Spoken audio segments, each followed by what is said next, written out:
জুয়েল ভাই, কথা হলো যে ডক্টর ইউনূসের বাংলাদেশ কেমন চলতেছে?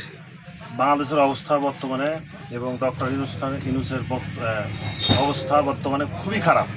ডক্টর ইউনূসকে অতি শীঘ্রই নির্বাচন দিয়ে এখান থেকে সরে যাওয়াটা উত্তম আমি মনে করি। জুয়েল ভাই, আপনি? জুয়েল ভাই যে কথাটা বললো আসলে ওনার কথার সাথে আমি একমত।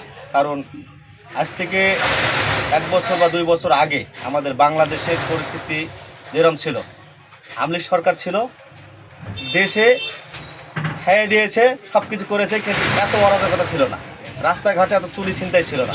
এখন আমরা রাত 10টার পরে কোনো জায়গা থেকে যদি একটা কল আসে যে ভাই আমার গরুটার সমস্যা, ডেলিভারি হবে, আপনি আসেন, আমরা আমাদের জীবনের নিরাপত্তা নিয়ে রাস্তাঘাটে বেরোতে পারি না।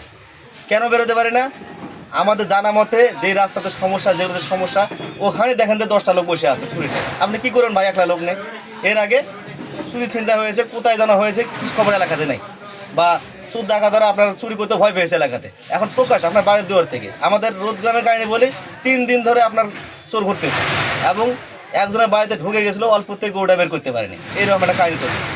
এবং জুয়েল ভাই যে কথাটা বললো লাস্ট কথাটা, যে বাংলাদেশে একটা সুষ্ঠু যদি নির্বাচন হয়, ডক্টর ইউনূস যদি মনে করেন যে না, নির্বাচনের মাধ্যমে আমি আমার যে কর্মসূচি বাংলাদেশ জনগণ আমাকে দিয়েছে সেখান থেকে আমি অবগত, এর সবচেয়ে বেটার হয় নির্বাচনের একমাত্র শেষ রাস্তা।